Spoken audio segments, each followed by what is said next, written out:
खबर उत्तराखंड के साथ मैं सूरी चौहान। खबरों की शुरुआत करें उससे पहले एक नजर सुर्खियों पर।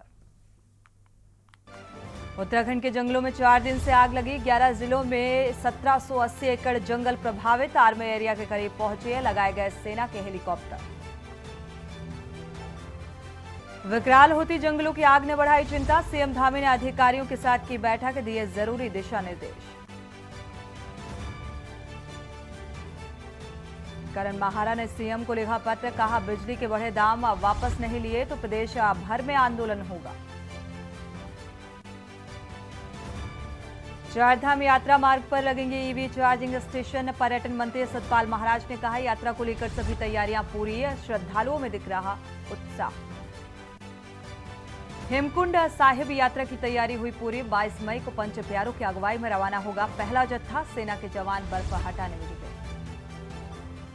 और उत्तराखंड में हीट वेव का अलर्ट। मई और जून में औसत से अधिक तापमान रहने का अनुमान है। एक्सपर्ट ने गर्मी से बचने की दी सलाह। आप देख रहे हैं कि खबरों का साथी। उत्तराखंड की खबरों का रुख करें, सीधे कासगंज का रुख करते हैं जहां पर बदायूं पहुंचे हुए हैं। माफ कीजिएगा, सीएम योगी आदित्यनाथ है, क्या कुछ कह रहे हैं। एक्सप्रेसवे की सौगात भी दी है। गंगा एक्सप्रेसवे का मतलब यह क्षेत्र भी औद्योगिक विकास की प्रक्रिया का हिस्सा बनने जा रहा है। आपकी दूरी को भी और दिलों की दूरी को भी यह कम करने में सहायक होगा। और इसलिए बहनों और भाइयों, आज हम सब आए हैं आपसे कहने के लिए 2024 का लोकसभा का चुनाव यह सामान्य चुनाव नहीं है। देश की तस्वीर और तकदीर को बदलने वाला चुनाव है। आपने देश भर की आवाज को सुना होगा। 2 चरणों के चुनाव संपन्न हो गए हैं। 2 चरणों के चुनाव में पूरे देश के अंदर एक स्वर गूंज रहा है और वह स्वर है उत्तर, दक्षिण, पश्चिम, जहां कहीं भी आप गए होंगे वह स्वर है कि फिर एक बार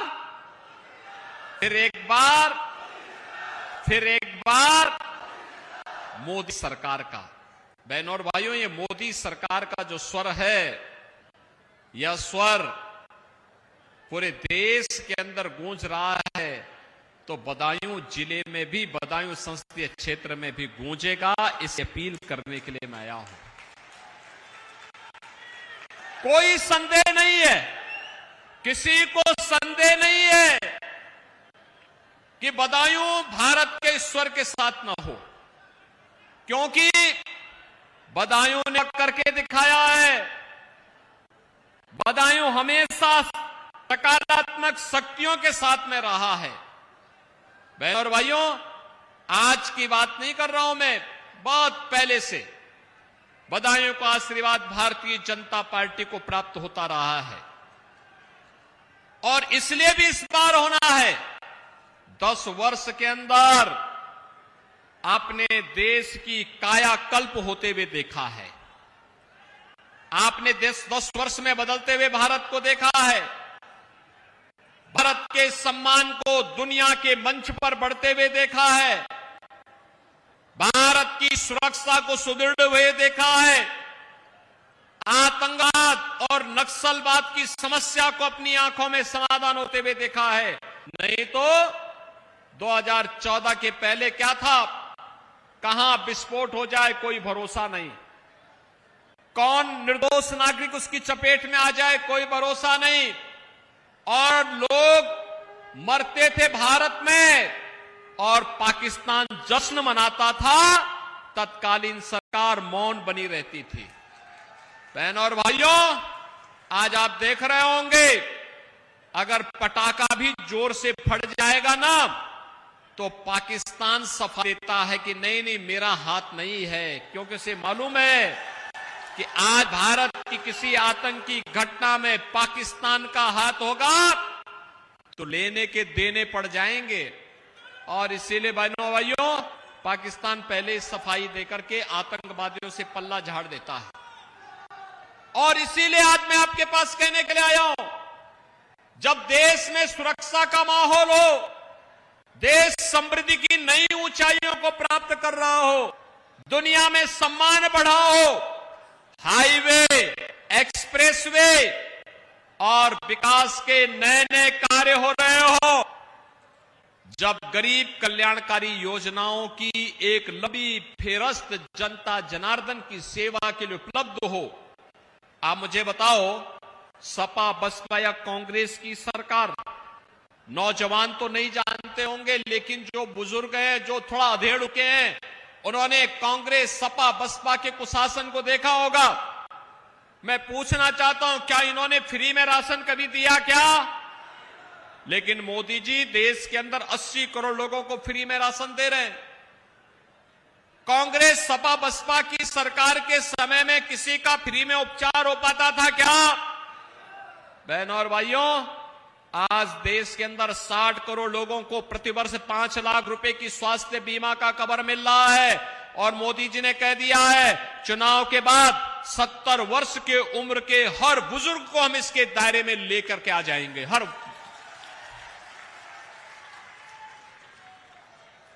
पहले गरीब के लिए सरकार के द्वारा आने वाली सहायता में सपा बसपा और कांग्रेस के दलाल उसमें सेंध लगाते थे, कमीशन खा जाते थे। और आज तो मोदी जी ने 50 करोड़ गरीबों के खाते खोल दिए, जनधन अकाउंट। आज पैसा डीबीटी के माध्यम से उसके अकाउंट में जाता है। बहनों और भाइयों, 12 करोड़ किसानों को किसान सम्मान निधि। कांग्रेस सपा बसपा की सरकार में क्या रसोई गैस के कनेक्शन फ्री में मिल पाते थे क्या? लेकिन आज फ्री में 10 करोड़ लोगों को कनेक्शन मिल गए हैं। और जो बाकी बचे हैं, जितने भी लोग बचे होंगे, वे अपना रजिस्ट्रेशन करा लिए होंगे। उन सब चुनाव के बाद भी कनेक्शन मिलने वाला है। 12 करोड़ गरीबों के घर में शौचालय बन गए हैं और 4 करोड़ लोगों के मकान बन गए हैं। बाकी जो बचे हैं, सबके मकान अगले 5 वर्ष में बनाने की घोषणा भी प्रधानमंत्री मोदी जी ने कर दिया है। बहनों और भाइयों, ये तो गरीब कल्याणकारी योजनाओं का काम। मैं आपसे पूछना चाहता हूं कि देश के सामने और प्रदेश के सामने पहचान का संकट किसने खड़ा किया था? ये प्रश्न आप सभी से इसलिए आवश्यक है क्योंकि आप इस देश के भाग्य विधाता हैं। और मैं इसीलिए पूछना चाहता हूं, देश के सामने ये संकट पहचान का किसने खड़ा किया था? देश के सामने सुरक्षा का संकट किसने खड़ा किया था? देश को विकास से वंचित किसने किया था? देश में भूख की मौत के लिए कौन जिम्मेदार रहा है? किसानों की आत्महत्या के लिए कौन जिम्मेदार थे? तुष्टीकरण की राजनीति के कारण दंगों के लिए कौन जिम्मेदार था? भ्रष्टाचार की भीषण समस्या से गरीब तबाह होता था, इसके लिए जिम्मेदार कौन था? नौजवान प्लान करता था, उनके लिए रोजगार और नौकरी नहीं थी, कौन इसके लिए जिम्मेदार था? बिजली पानी के लिए लोग तरसते थे, कौन इसके लिए जिम्मेदार था? और आपकी आस्था के साथ कांग्रेस सपा और बसपा के लोग खिलवाड़ करते थे। कहते थे अयोध्या में तो राम हुए ही नहीं, कृष्ण हुए ही नहीं। कैसी कैसी बातें करते थे। और आज तो 500 वर्षों का इंतजार करते हुए अयोध्या में रामलला के दर्शन हो गए, फिर से रामलला विराजमान हो गए। आपने अयोध्या में रामलला को विराजमान होते हुए देखा है ना? टेलीविजन में उस पूरे कार्यक्रम को देखा है ना? क्या ये काम कांग्रेस के लोग, सपा बसपा के लोगों की भी तो सरकार थी, क्या वे कर सकते थे क्या? तो जब एक गरीब को राशन नहीं दे सकते, बेटी और व्यापारी को सुरक्षा नहीं दे सकते, देश की सीमाओं की रक्षा नहीं कर सकते, देश का सम्मान नहीं बढ़ा सकते, नौजवान को नौकरी नहीं दे सकते, आपकी आस्था का सम्मान नहीं कर सकते, तो क्या इनको सत्ता में आने का अधिकार है क्या? इनको अधिकार है क्या? और मैं एक बात और आपसे कहना चाहता हूं बहनों और भाइयों, ये बहकाने वाले बहुत लोग आएंगे। बहुत लोग आएंगे, हमें किसी के बहकावे में नहीं जाना है। याद रखना, भारत का कोई भी महापुरुष हो, उस महापुरुष के प्रति हमें सम्मान का भाव रखना है। उस महापुरुष के प्रति हमारा सम्मान का भाव होना चाहिए। जितने आराध्य देव हैं उनको हमें सम्मान देना होगा। ईश्वरीय ताकत को जो भी चुनौती देता है उसका पतन तय है। जिसने भी राम की सत्ता को चुनौती दी, कृष्ण की सत्ता को चुनौती दी, उसका पतन तय है। आप इसमें निश्चिंत होकर के रहिए। और मैं आपसे यही कहने के लिए आया हूं, हमें महापुरुषों को भी सम्मान देना होगा। इन सभी महापुरुषों को, जिन महापुरुषों ने भारत को भारत बनाने में योगदान दिया है। ये महापुरुष, चाहे वह चंद्रगुप्त मौर्य हो, अशोक महान हो, महाराणा प्रताप हो, छत्रपति शिवाजी महाराज हो, चाहे वह गुरु गोविंद सिंह जी महाराज हो, और चाहे देश के स्वाधीनता संग्राम की लड़ाई लड़ने वाले हमारे वे सभी वीर योद्धा जो कहीं डिगे नहीं, रुके नहीं, झुके नहीं और अपना बलिदान देकर के की स्वाधीनता के लिए अंतिम दम तक लड़ते रहे, उन सब के प्रति हमारे मन में श्रद्धा भाव होना चाहिए। आप चिंता मत करिए, हर महापुरुष के सम्मान के लिए हम हर जनपद में व्यवस्था बनाने जा रहे हैं। पार्क बनाएंगे, पार्कों में भव्य मूर्ति रखाएंगे, अच्छे म्यूजियम बनाएंगे, उनकी पूरी जीवनी को और उस पर कंपटीशन कराने की कार्रवाई भी हो रही है। हमने काशी और अयोध्या से शुरुआत कर ली है, प्रयागराज से शुरुआत कर ली है। ब्रिजभूमि का नंबर भी आने दीजिए और फिर आपकी भूमि का भी नंबर आएगा। ये सब काम भाजपा ही करने जा रही है, घबराइए मत, हम लोग करेंगे। और मैं आपसे कहना चाहूंगा, ये कांग्रेस, सपा, बसपा के जो लोग हैं ना, इनसे बड़े सावधान रहना। इसलिए रहना, इनका मैनिफेस्टो देखिए तो एक भारत के खिलाफ छुपा हुआ एक हिडन एजेंडा है इनका। ये अनुसूचित जाति, जनजाति और पिछड़ी जाति के हकों में सेंधमारी का काम करने जा रहे हैं। कांग्रेस ने यूपीए सरकार के दौरान ये प्रयास किया है, वो तो भारतीय जनता पार्टी ने भारी विरोध किया था, ये लोग सफल नहीं हो पाए। अन्यथा ये लोग 2004-5 के दौरान ही, 5-6 के दौरान ही ये काम कर लेते। कर्नाटक में इन्होंने कर दिया। पिछड़ी जाति के लोगों को मिलने वाले आरक्षण में से 6% इन्होंने काट करके कांग्रेस ने वहां मुसलमानों को दे दिया है। ये आपके हकों पे डकैती है कि नहीं है? ये गरीबों के हकों पर, पिछड़ी जाति के हकों पे डकैती है कि नहीं है?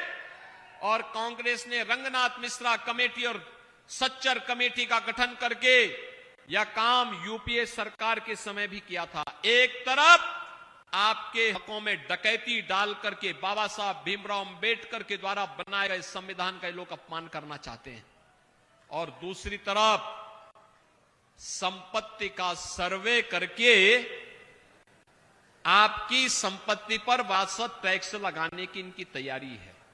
वारसत टैक्स का मतलब आपके बाप दादों ने जो संपत्ति कमाई है, खेत लिया होगा, प्लॉट लिया होगा, कल दुर्भाग्य से अगर कांग्रेस आ गई तो ये क्या करने वाले हैं?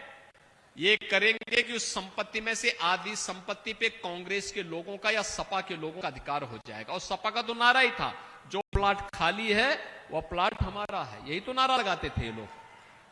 अरे देखो, वो तो हम लोगों ने इनके सभी माफिया और गुंडों को ठीक कर दिया है, इनकी कमर सीधी कर दी है, अन्यथा ये लोग तबाही मचा दिए होते।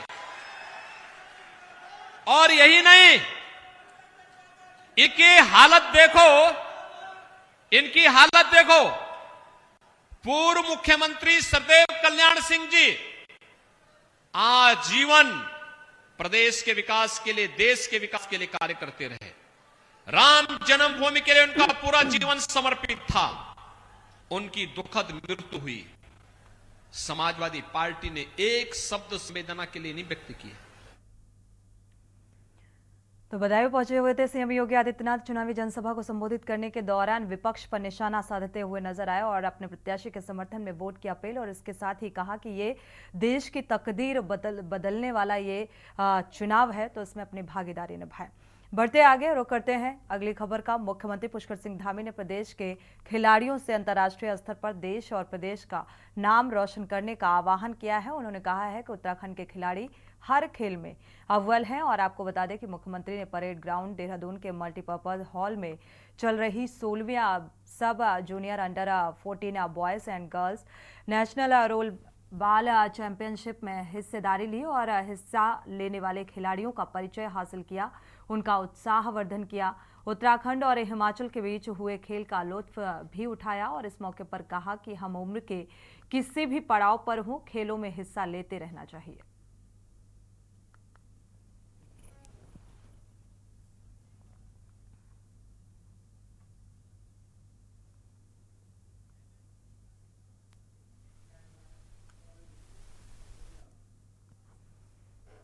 उधर पौड़ी जिले में बढ़ रही वनाग्नि की घटनाओं को रोकने के लिए अब डीएम पौड़ी आशीष चौहान ने जिले में समस्त एसडीएम और खंड विकास अधिकारियों को जिम्मेदारी तय कर दी है और निर्देशित कर दिया है अपने अपने क्षेत्रों में वनाग्नि की घटनाओं पर पैनी नजर बनाए रखें। वनाग्नि की सूचना मिलते ही मौके पर पहुंचकर वनाग्नि को काबू में करने के लिए वन विभाग का पूरा सहयोग करें और डीएम पौड़ी ने वन विभाग, आपदा प्रबंधन और पुलिस विभाग को निर्देशित किया कि वो अपने अपने विभाग के कंट्रोल रूम से सक्रिय रहें। आग लगने की सूचना प्राप्त होते ही संबंधित क्षेत्र और अधिकारियों को तत्काल सूचना दें और वनाग्नि घटनाओं को ताकि समय रहते रोका जा सके। और डीएम ने मुख्य शिक्षा अधिकारी उन विद्यालयों की सूची मांगी है जिन विद्यालयों तक पहुंचने के लिए छात्रों को जंगलों से होकर गुजरना पड़ता है और इसके साथ साथ छात्रों की हिफाजत की जा सके। साथ ही विद्यालय के आसपास आग लगे होने पर विद्यालय को बंद रखने के लिए भी निर्देशित किया गया है। सूचना पर प्रशासन तक पहुंचाने के लिए एक टोल फ्री नंबर भी जारी किया गया है। 1800-1804-4141 भी जारी किया गया है ताकि इस नंबर पर कॉल करके सूचित किया जा सके।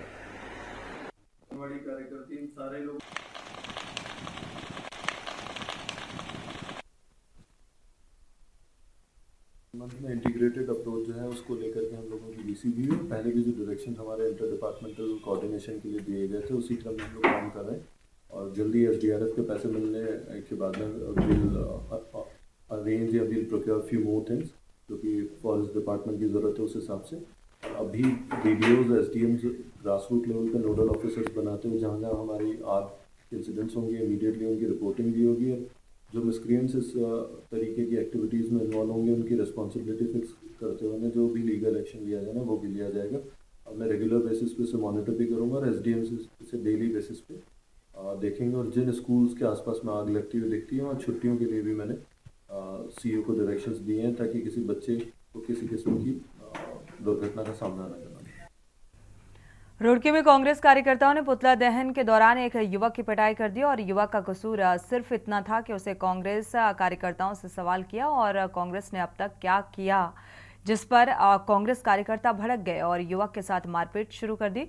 सूचना पर पहुंचे पुलिस ने किसी तरह मामला शांत कराया। युवक के सवाल को लेकर कांग्रेस कार्यकर्ता भड़क गए और युवक के साथ जमकर मारपीट की वीडियो भी वायरल हो रहा है और इसकी सूचना पुलिस को दी गई और पुलिस ने मामला शांत कराया। भैया मैं यहाँ पे अपनी बाइक ठीक करा रहा था। मैं यहाँ पे अपनी बाइक ठीक करा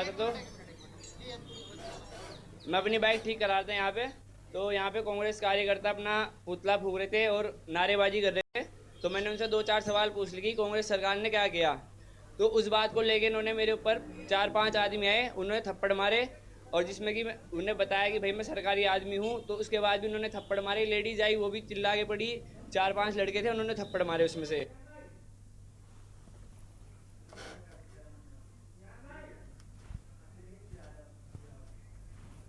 और सपा सुप्रीमो अखिलेश यादव क्या कुछ कह रहे हैं सुनाते हैं आपको।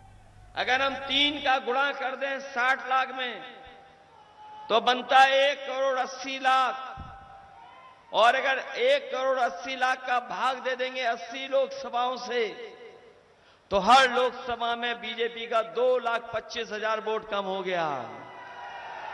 बताओ पत्रकार साथियों, ये गणित ठीक है कि नहीं ठीक है? अगर 2,25,000 वोट कम हो गया तो बताओ भरपाई कहां से करेंगे? नौजवानों, केवल आपकी नौकरी नहीं छीनी इन्होंने, आपका 1/3 जीवन बर्बाद कर दिया, या 1/3 जीवन आपका बर्बाद कर दिया। सोचिए, आपका 1/3 जीवन इन्होंने बर्बाद कर दिया और एक कदम और आगे जा रहे हैं। हमारा नौजवान तैयारी करता था फौज की भर्ती के लिए, दिन रात मेहनत करता था, दौड़ता था, दौड़ लगा करके ट्रेनिंग करता था। लेकिन देखिए आप फौज की भर्ती को क्या कर दिया, अग्निवीर की भर्ती। ये 4 साल की नौकरी कर दी। नौजवान अगर फौज में वर्दी पहन करके देश की रक्षा करने जाना चाहेगा तो 4 साल की नौकरी कर दी।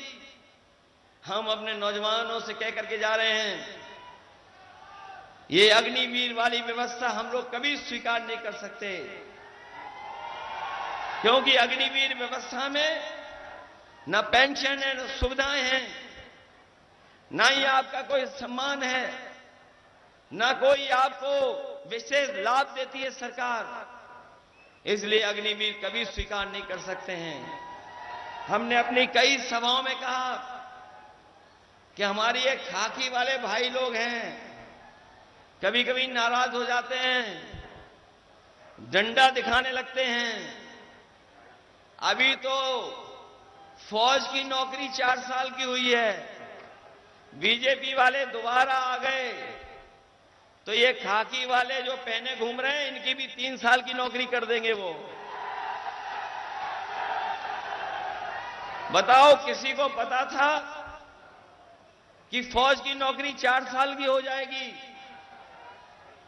कहे ये सवाल तुझसे पत्रकार साथी कि आप क्यों कह रहे हो कि इनकी खाकी वालों की 3 साल की नौकरी हो जाएगी? ये दूसरी वाली ड्रेस भी दिखाई दे रही, इनकी भी 3 साल की नौकरी हो जाएगी। मैंने कहा कि बताओ, अग्निवीर किसी को पता था क्या? किसी को पता नहीं था कि अग्निवीर व्यवस्था लागू हो जाएगी। 4 साल की नौकरी कर दी। बताओ, किसी को पता था कि नोटबंदी हो जाएगी? इसीलिए हो सकता है सरकार कोई भी फैसला ले ले, इसलिए सावधान रहिए। मतदान के साथ साथ आपको सावधान भी रहना पड़ेगा, क्योंकि जिन लोगों ने मन की बात की है उन्होंने कभी संविधान की बात नहीं की। जो मन की बात करते हैं वो संविधान की बात नहीं करते। हम लोग संविधान की बात कर करके संविधान को भी बचाना चाहते हैं। ये समुद्र मंथन की तरह कभी समुद्र मंथन हुआ था, ये समुद्र मंथन की तरह संविधान मंथन का चुनाव है। संविधान मंथन का चुनाव है। एक तरफ वो लोग हैं जो संविधान को हटाना चाहते हैं, संविधान को खत्म करना चाहते हैं। हम लोग वो लोग हैं, इंडिया गठबंधन समाजवादी लोग, जो संविधान की रक्षा करना चाहते हैं। बताओ, आप लोग संविधान की रक्षा करना चाहते हो कि नहीं चाहते? ये एक तरफ संविधान के रक्षक लोग और दूसरी तरफ संविधान के भक्षक लोग हैं, जो लोग कहते थे कि उनकी डबल इंजन की सरकार है। इनके बड़े बड़े होर्डिंग देखे आपने? अब होर्डिंग से एक इंजन गायब है। जो बड़े बड़े होर्डिंग लगे हैं उससे एक इंजन गायब है। और दिल्ली वाले जिनके लिए वोट मांग रहे हैं उनको, वो भी होर्डिंग से गायब हैं। जो पार्टी पहले ही गायब कर दे और जब जनता वोट डालेगी तो जो अकेली फोटो होर्डिंग में दिख रही है वो भी गायब हो जाएगी। और आपको याद होगा कि समाजवादियों ने बहुत काम कर करके दिखाया था। समाजवादियों ने जब भी मौका मिला सरकार में रहने का, चाहे सड़क हो, पुल हो, बिजली का इंतजाम हो, हम तो जानते हैं कि आपके विधायक बहुत तेज तर्रार हैं, सबसे ज्यादा सब स्टेशन बनवाए होंगे, और न केवल यहां आसपास भी सबसे ज्यादा सब स्टेशन बने, सड़कें बनी, अस्पताल का इंतजाम हुआ, इलाज का इंतजाम हुआ, एम्बुलेंस भी चलाई समाजवादियों ने। बीजेपी के लोगों ने एम्बुलेंस खराब कर दी। बताओ एम्बुलेंस खराब हो गई कि नहीं हो गई? ये 100 नंबर वाली गाड़ी पुलिस को दी थी जो फोन करने पर आपकी मदद के लिए पहुंच जाए। ये 100 नंबर का 112 कर दिया, और जब से सरकार ने नंबर बढ़ा दिया तो हमारी पुलिस को भी लग रहा है कि उन्हें भी वसूली बढ़ा देनी चाहिए। 100 से 112 हुआ, और इन लोगों ने भी अपनी जो वसूली थी वो बढ़ा दी, और वसूली इतनी हुई है सरकार में जिसकी हम और आप लोग कल्पना नहीं कर सकते। बताओ तो बसपा माफ कीजिएगा, सपा सुप्रीमो अखिलेश यादव को आप सुन पा रहे थे, जो चुनावी जनसभा को संबोधित करने के दौरान जीत का गणित समझाते हुए और हार का गणित समझाते हुए नजर आए। साथ ही लगातार भारतीय जनता पार्टी पर निशाना साधते हुए नजर आए। इसी के साथ खबर उत्तराखंड में इतना ही। आगे खबरों के लिए आप देखते रहिए के न्यूज़ इंडिया।